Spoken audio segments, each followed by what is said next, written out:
Assalamualaikum warahmatullahi wabarakatuh. Perkenalkan, nama saya Yuda Adi Pratama, NPM 1814151006. Di sini saya akan mempresentasikan jurnal yang sudah saya review, yaitu Perburuan Kasuari atau Casuarius spp secara tradisional oleh masyarakat suku Nduga di distrik Sawairma, Kabupaten Asmat.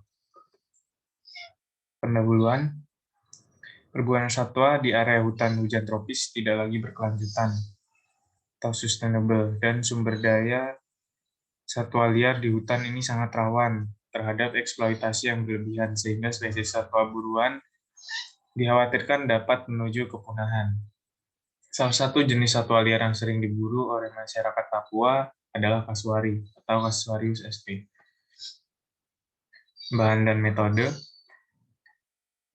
Penelitian ini dilakukan selama 1 bulan, yaitu dari tanggal 29 Februari sampai 30 Maret tahun 2007 di Kampung Junugu dan Mumugu, Distrik Sawairma, Kabupaten Asmat.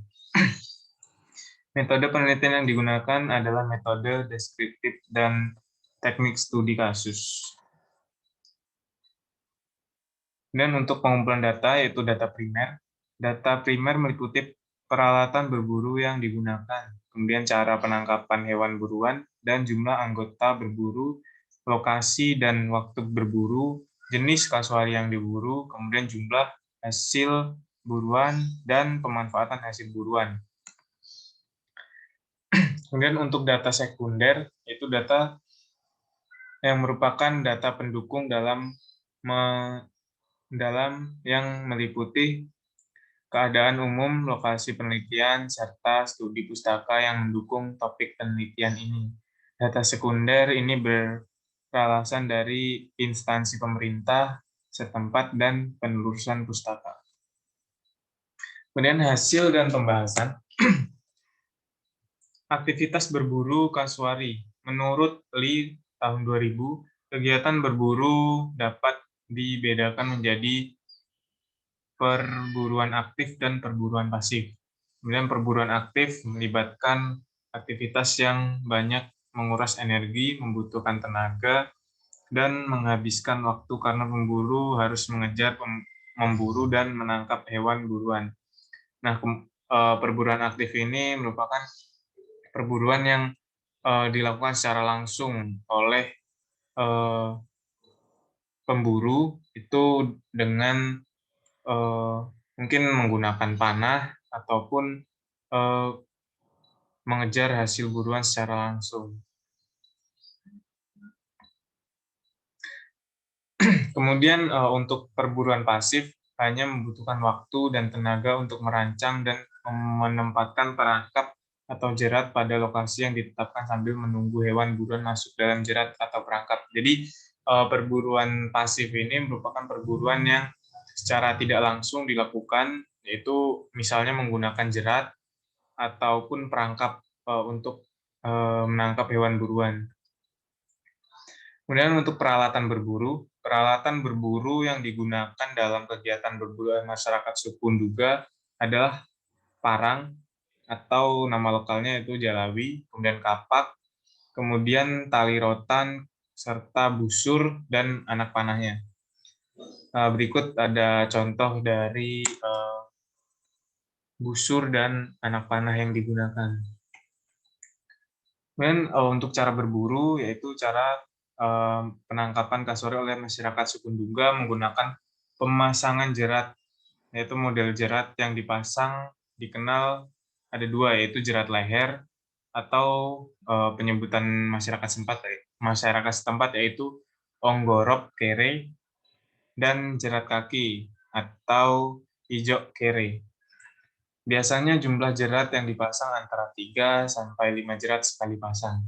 Kemudian untuk lokasi dan waktu berburu kasuari, itu waktu berburu dimulai dari pagi hari dan malam hari. Kegiatan berburu yang dilakukan oleh masyarakat suku Nduga biasanya pada musim hujan, yaitu antara bulan Juli sampai bulan Agustus. Kemudian hasil buruan ini ada 3 jenis kasuari.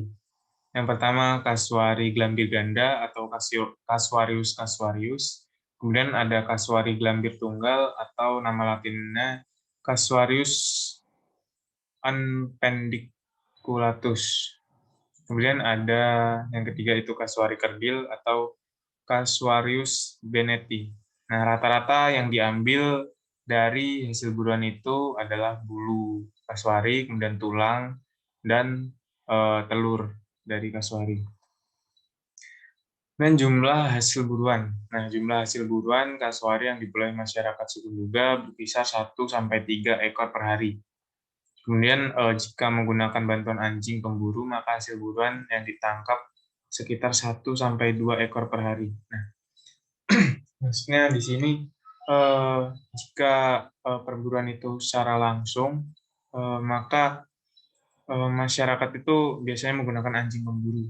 Nah, itu biasanya dalam 1 hari berburu itu bisa mendapatkan 1-2 ekor.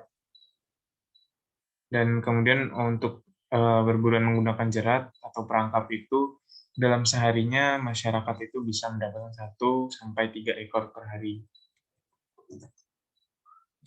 Nah, kemudian untuk pemanfaatan hasil buruan.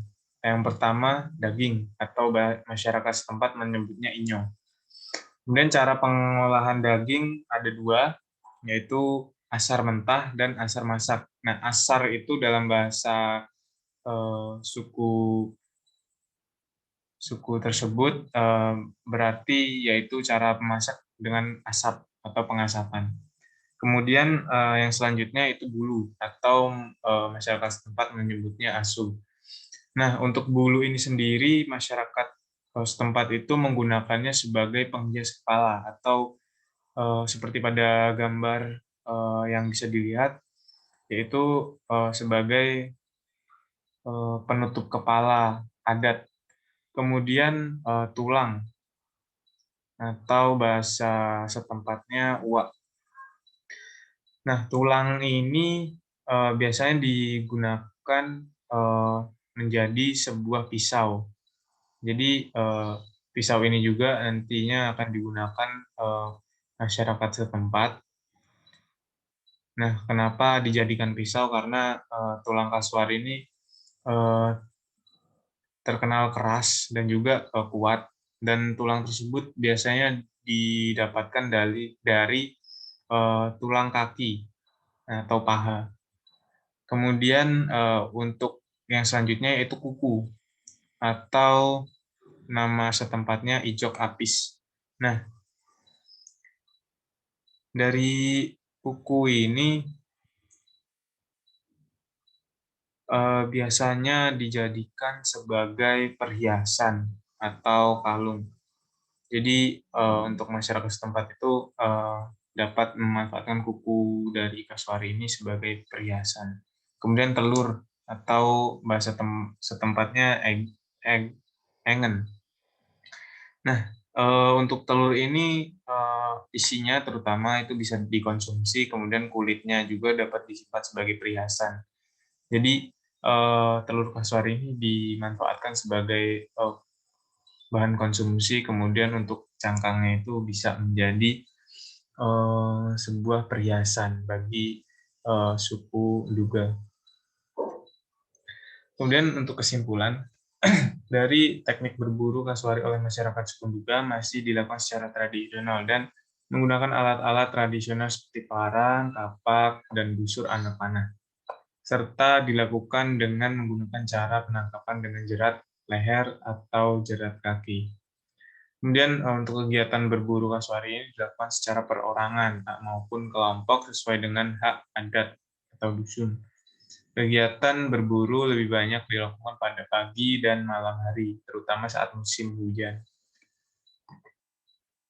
Ya mungkin cukup dari pemaparan hasil review jurnal saya. Kurang lebihnya saya mohon maaf. Terima kasih. Wassalamualaikum warahmatullahi wabarakatuh.